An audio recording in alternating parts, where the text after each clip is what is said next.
we go, and we're live.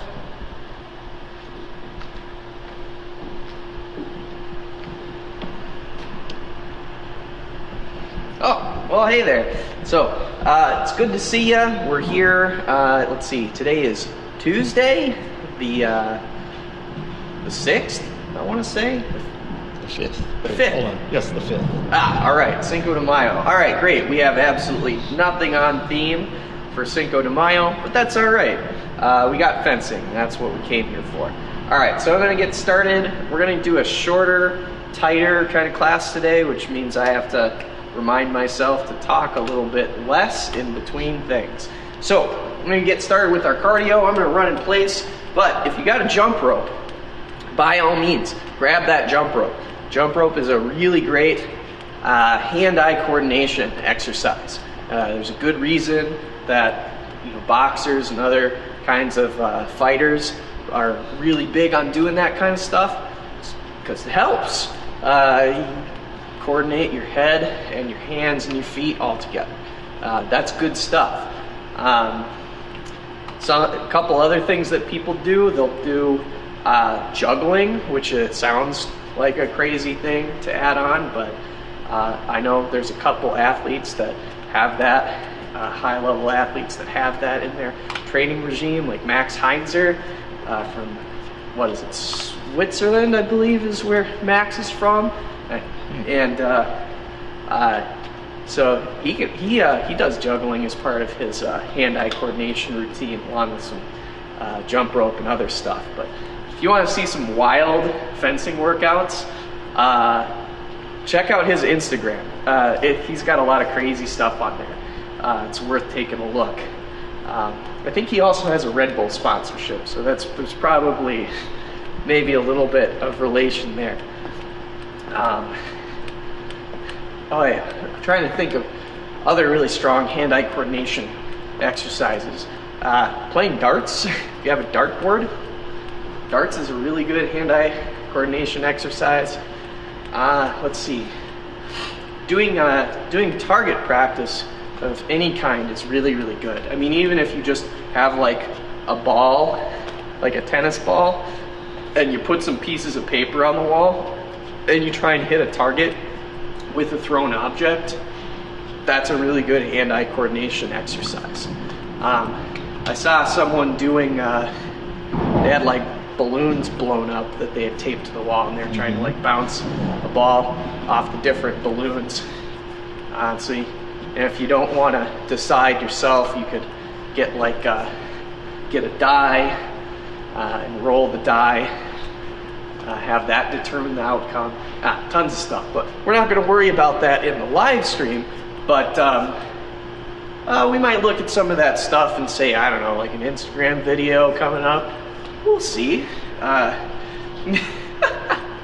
gotta learn how to juggle first. And then all right, it's time, or time enough. All right, so we're gonna do some sweeps. So we're gonna go in. You're gonna have your leading leg straight, your trailing leg is gonna be bent. So I come down and through, and then come back up. Same thing on the other side. So I go down and through. Good. Yep. Get a better angle so we can kind of see what you're doing a little better. Yeah, I mean, so you can see how I'm making kind of like a T shape between this leg and this leg.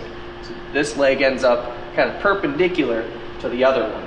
It doesn't have to be exactly 90 degrees. No one's going to get a protractor out and like take a look at your sweep to make sure it's exactly right. Because it's going to be variable depending on your own flexibility. But the big thing you want to watch out for is not falling into the low back trap. So this is good. This is not adding anything to the stretch other than making my lower back stretch out, which for most people, that's not a thing you want to be doing. Unless you have a really, really strong set of core muscles, you don't want to be doing that kind of thing. most people have a lower back that is much stronger than their core is, myself included. And so for those kind of people, if you're doing an excessive amount of stretching in the lower back, but then you don't have any stabilization capabilities with the sides and the front of your torso, then weird things can happen to your spinal column. So we want to avoid that to avoid injury. Okay, so we're going to do our hip circles.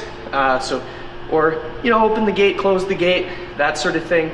But believe in the athletic community, most people call these hip circles, I've found. But I like things that have fun names just as much as Sam and everybody else. So it doesn't bother me if someone wants to call it something fun. I mean, I'm pretty sure this is not called a sweep in the athletic community. It's a dynamic hamstring stretch. So in any case, so we're doing this on a minute timer, and then we'll switch to doing it the other direction. So for right now, do it this way. No, wait. Uh-oh, I confused myself. Well, we'll go for another minute. You can change the direction. So if you were going outside to inside, now you can go from inside to outside, or vice versa. Maybe you want to do it both ways. You can go out, and then you come back in. It's really not too sanctimonious to do the stretches a couple different ways. It doesn't have to be exactly only one direction only. They're called circles. You can just go around. And if I was going to do arm circles, you could go one way, go the other way, go back and forth. Not a big deal.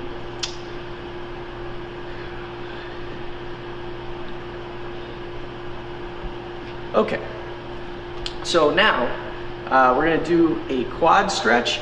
And so today we're going to do a more classic quadricep stretch rather than doing the bow stretch. We really do like doing this bow stretch quite a lot, but doing a standard quadricep stretch also has some value, provided that you're not doing it too aggressively. So we're gonna grab onto the top of our foot, and then we're gonna gently pull the foot in towards the body. So I believe this would be adduction of the lower leg into the upper leg. So I'm adducting, or I'm assisting my leg in adducting. And then abduction is where you move your foot away. Adduction, you bring it in. And I'm just helping that out to get a little bit more stretch down here in the quad. Okay, I'm going to switch to the other side. Same thing, so I'm going to assist in the adduction of my leg.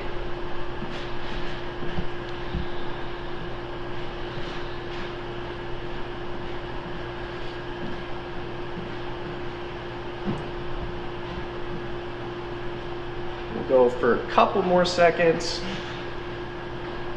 You'll notice I'm taking extra care to point my knee towards the floor. I don't want to just be pointing my leg off into the sunset. I want to keep on top of it the best that I can. And so I'm isolating just that one movement. Okay, so now we're going to do a couple of lunges.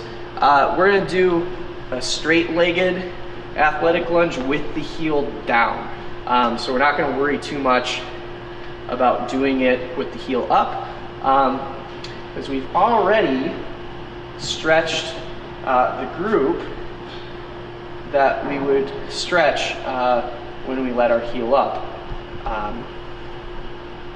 So we're going to go here, then we'll switch sides. Same thing, but now I'm driving that back heel down into the floor while keeping everything relatively perpendicular to the line of my legs. My abs are activated a little bit, so I'm not pushing my stomach forward. I'm pulling my stomach in and pushing my hips forward. So my stomach's going this way, my hips are going that way. You may be surprised to find that when you push on your hips and pull with your stomach muscles, you may start feeling a stretch in your hip flexors on the side of your trailing leg if you have tight hip flexors like me. Okay, and then we're going to do one more time on this side. So here.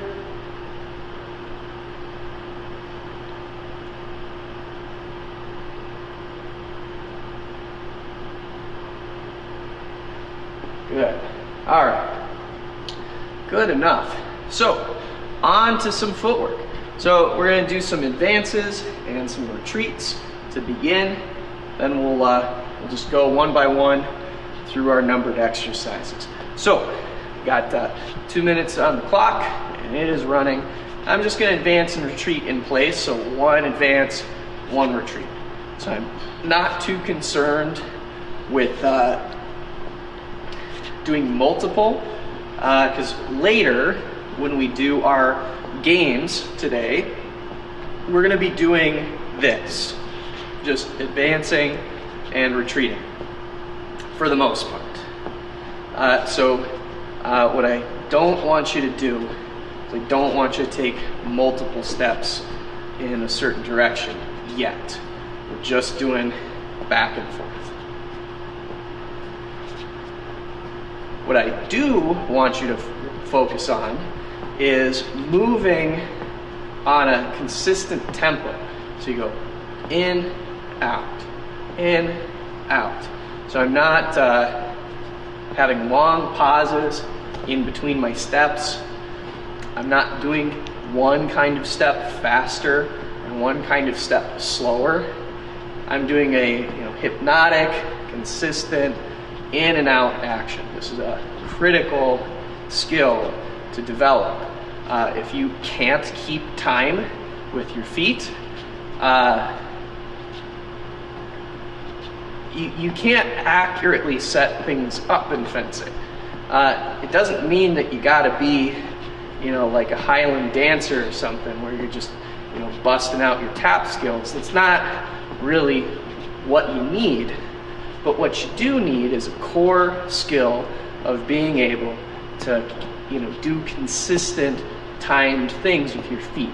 You have to have a predictable and reliable set of footwork skills. Okay, speaking of which, we're going to do lunge and recover. So this one, you have a little bit of latitude to play around with the timing of, you can go slower, you can go faster, but what I want you to focus on, just like the advance and the retreat where we're keeping consistent in and out, well, the same thing is going to be true here. I want it to be da-da, da-da, da-da, da-da. So like same in, same out. So in, out, in, out, in, out. You can go faster, in, out. You can go slower. In, out. In, out. That's up to you, which speed you do. I'm going to keep going slower, but you can go faster provided you are keeping that tempo consistent and you are not stopping in the lunging position. Sometimes we want that. Sometimes it aligns with our training goals to lunge and hold, which I believe we did last week, if I remember correctly. So sometimes that is definitely the objective. But here, our objective is not to to stay in the lunge. So get in and come out.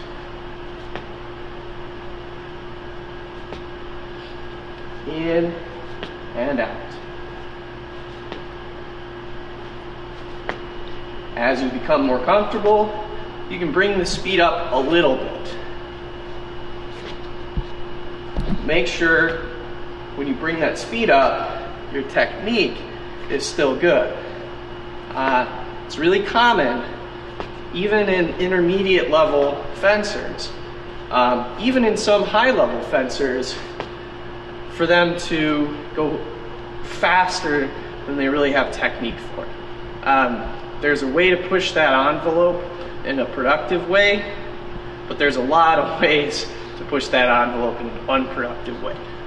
Doing something as fast as possible just for the sake of being fast, it's not, it feels like it's good, but long term it gets in the way. So you learn things you don't want to know. Okay, so we're going to do 2 advances, 1 retreat, and 2 retreats, 1 advance. So we'll do the forward version first, and then we'll do the backward version. If you're really low on space, you can flip-flop between the 2. If you have enough space to do 3 steps, then you can just go 1, 2, 3, 1, 2, 3. You can just flop back and forth. If you have enough room to lunge, you got enough room to do 3 little advances or 3 little retreats. Okay, so I'm gonna do more regular sized ones. Minute, we're gonna cook a minute on each. 1, 2, 3. 1, 2, 3. Ba, ba, ba, ba, ba, ba. Keeping the tempo consistent. You can go slower. 1, 2, 3. 1, 2, 3. 1, 2, 3. I'd argue that keeping a slow, consistent tempo oftentimes can be more challenging than just doing a fast, consistent tempo. And think about it for a second. Why is that? Why would that be a thing? Why would it be easier to do a faster, consistent tempo in some cases than doing a slower, consistent tempo? Interesting.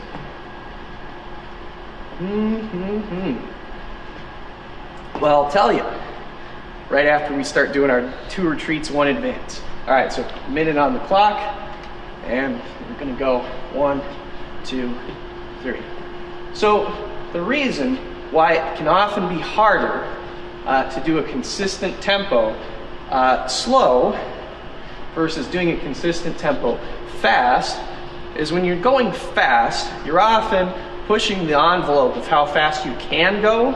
So you're hitting a kind of an internal speed limit where you can't really go much faster than that anyways. So your body is self-regulating and you don't have to worry about it, you don't have to think about it because you can't go faster. But that's not really you, the thinking, conscious part of you at least, that's controlling that.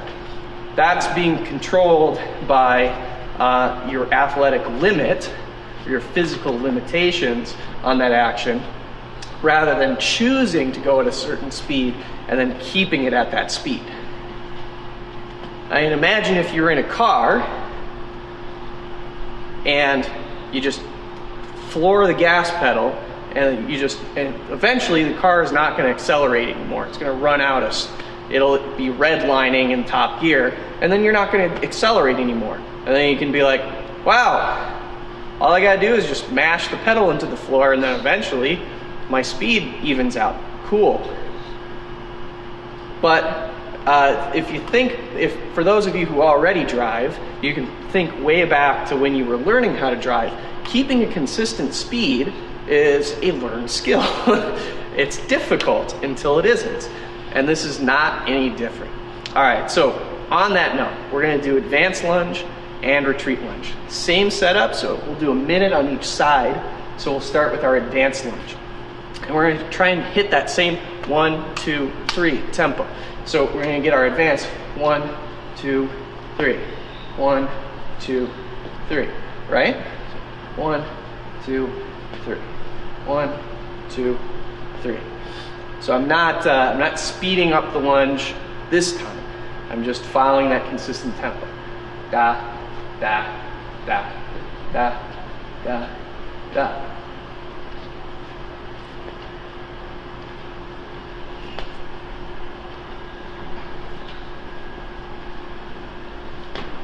Da.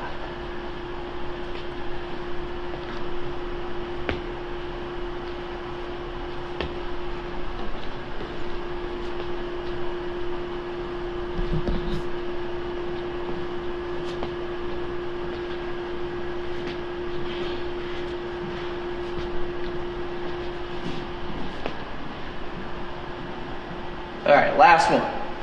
Bow. All right, so same thing, but now we're gonna do retreat lunge. So we keep that tempo consistent. So we go 1, 2, 3. 1, 2, 3. 1, 2, 3.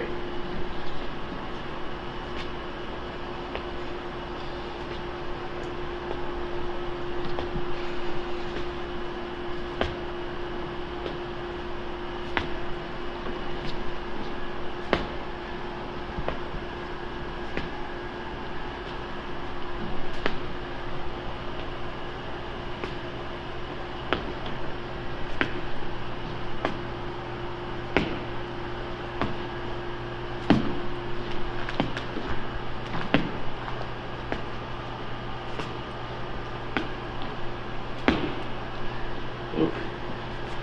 Lost count for a second there.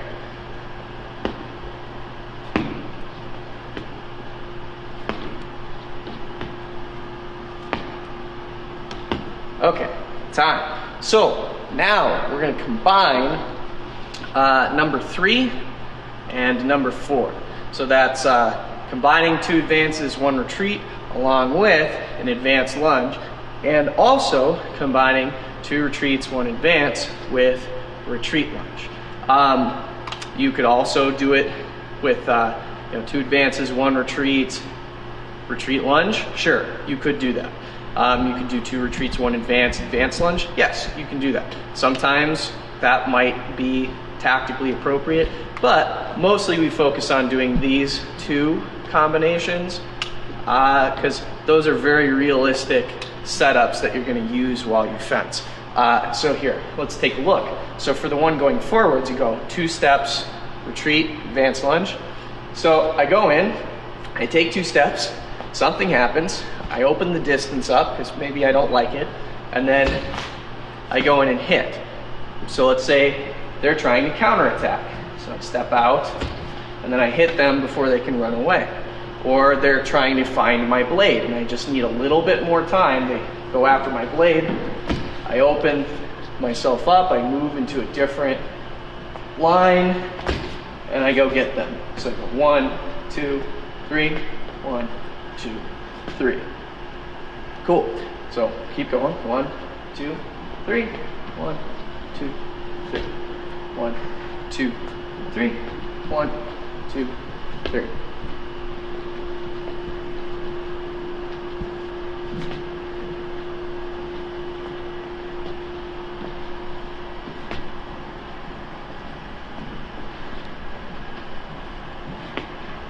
All right, now, same thing, but just with retreats.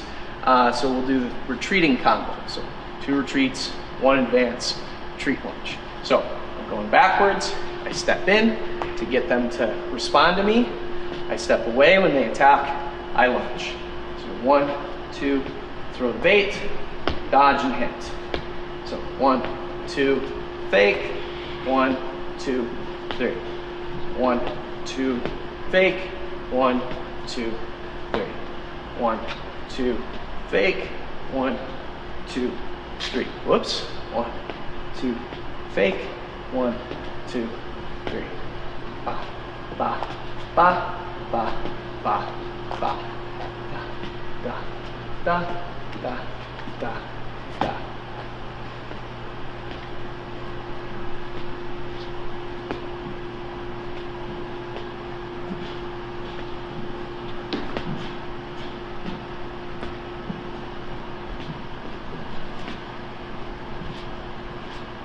last one. Okay, so now on to our games for today. So the first one we're gonna do real simple. We're gonna be combining part 1 and part 3 from our footwork exercise. So I will be advancing and retreating, but sometimes I will do a second step. So I will either do a second advance or I will do a second retreat, and you have to follow that change. I'm going to be keeping a consistent tempo the whole entire time so that you can follow along. And as long as your tempo is consistent, you will notice when I'm changing, because you won't see the thing that you were expecting on that tempo. I'm setting up an expectation that makes it simple for you to follow along for that. Okay, so let's begin. I'm gonna go in and out. I go in, I go out. So when I go to you, you step away. When I go away, you step in. So we're moving together. So in, you move out. You move in, you move out, right? So we're following this pattern. So we can't really follow three-dimensional distance through a camera, but you can follow my pattern, and you can recognize when that pattern breaks. So when I took that extra step, you could see it. So I'm moving, 1, 2, 1, 2, 1, 2, up, and pattern broke again. So that's what we're looking for. We want to look out for those pattern breaks. So we're not really looking out for like the exact distance change, because sometimes that's a thing, but you should be monitoring the distance throughout the fencing exchange. It's not something where you go, oh, the distance changed one time all of a sudden. It's something you want to be monitoring constantly. So when we're doing something like this, we're both assuming we're trying to stay at a certain distance. And then once that changes, then you adapt to that change. But you'll see signs of it in other places than just your depth perception. People follow patterns more often than they like to admit. So if I'm following this pattern and I break out of it, you can see that. But if you're falling asleep and I change the pattern and you don't keep up, I just won. So good stuff both times. All right, so we're gonna take that core practice that we just did, we're gonna add a hitting signal to it. So if I pull away a little bit, so I'm doing this and I ground myself, I want you to just hit. So you go in the lunge. So I'm doing the thing, so let's practice. So I'm moving, and you see me on my off balance. I'm on my back foot. I'm gonna lunge and hit. Sometimes we look at the front foot. Today in particular, we're gonna look at the back foot. So when I go off balance here, then that's when you're gonna attack. All right, so we're moving. So you're going out and in, back and forward, backwards, forwards, retreat, advance. Moving, very good, and attack, good, good, and go back to on guard right away. Make sure you're not stuck in that lunge for a long time.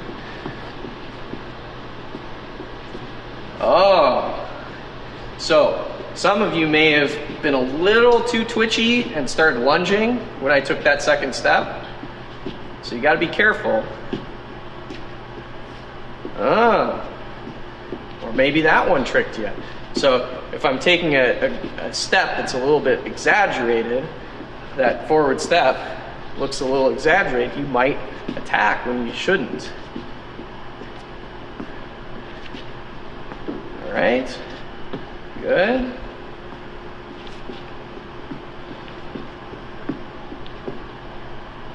Nice, nicely done. Okay.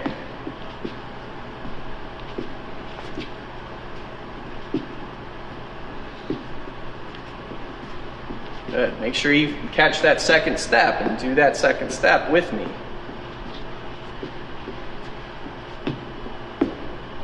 Good. Couple more. Got about 10 more seconds. Good.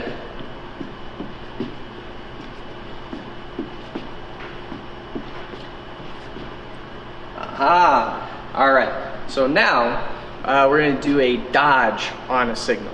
So what that means is if I'm leaning in, you're going to step back and then attack. So right now we're just going to focus on that one thing. So come on, guard. All right, ready? So if I lean in a bit, I want you to step back and then hit. So you're going to go bah, you're going to dodge and hit. Okay, so practice a couple times. So dodge, hit. Good. Okay, another time. Dodge and hit. Good. All right, dodge and hit. Okay, good. All right, so we're moving. So you step in, step out, advance, retreat.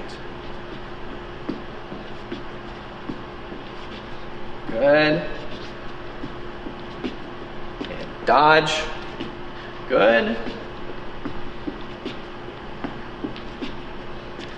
Well, there's that second step. You gotta be careful.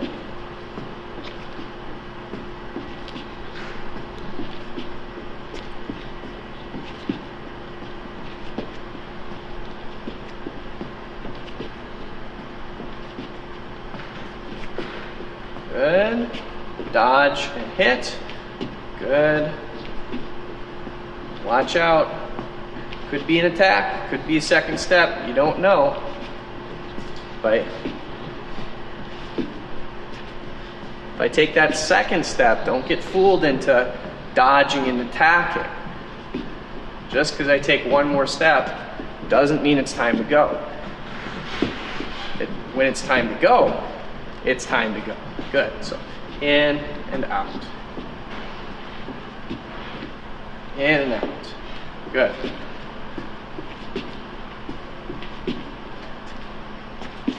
Dodge and hit. Okay.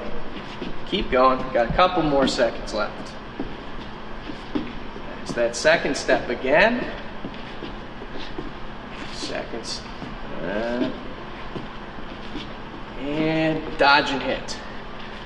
Good. Okay. So now the last one, we're going to do a combination of number 2 and number 3. So that's hit on signal, lean back, and dodge hit on signal, lean in. So,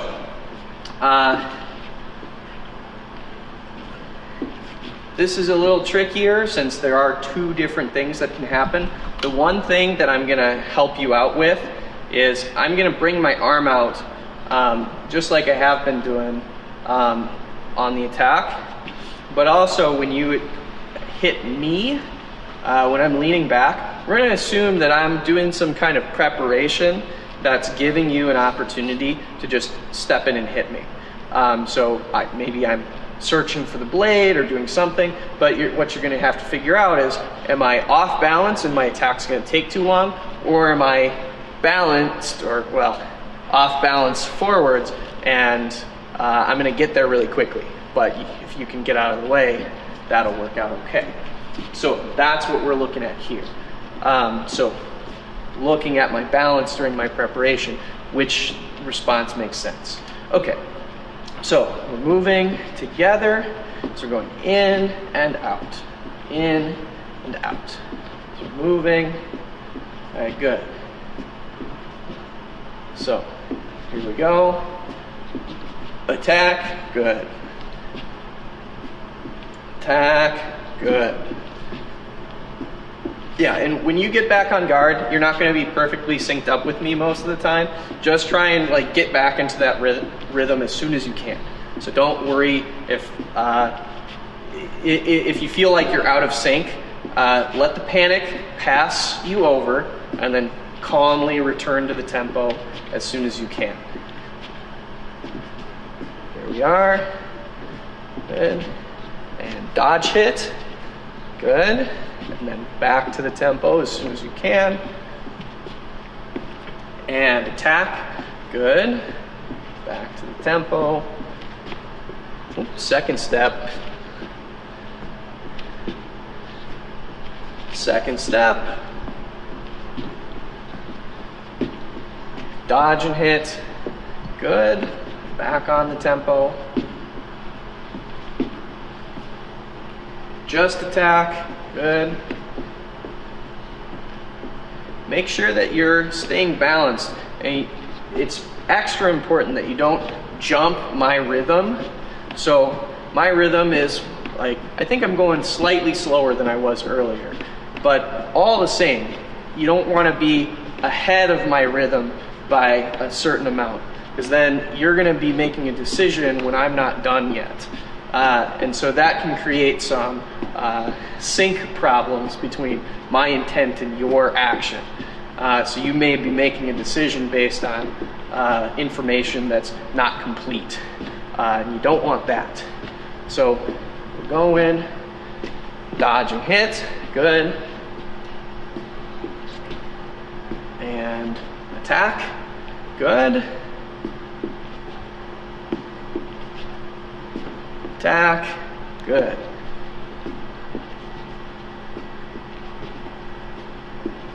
Dodge and hit. That one's tough, going from an advance directly into a retreat lunge, but you know, it's good for your legs. Dodge and hit, good. Second step, watch out. Attack, good. And second step, there we go. Stack and step again. Oof. Attack, good. Dodge and hit. Attack, dodge and hit. Attack, attack. Dodge and hit, dodge and hit, attack. Good. Okay.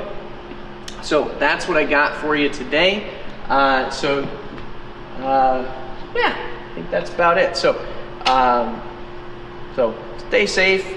Make sure you're getting outside, get some exercise, and watching the videos on YouTube and on Instagram. Keep up with your training. This stuff goes so fast if you don't practice. So make sure you're doing that. All right, so attention position. Go ahead and salute. All right, we'll see y'all next time.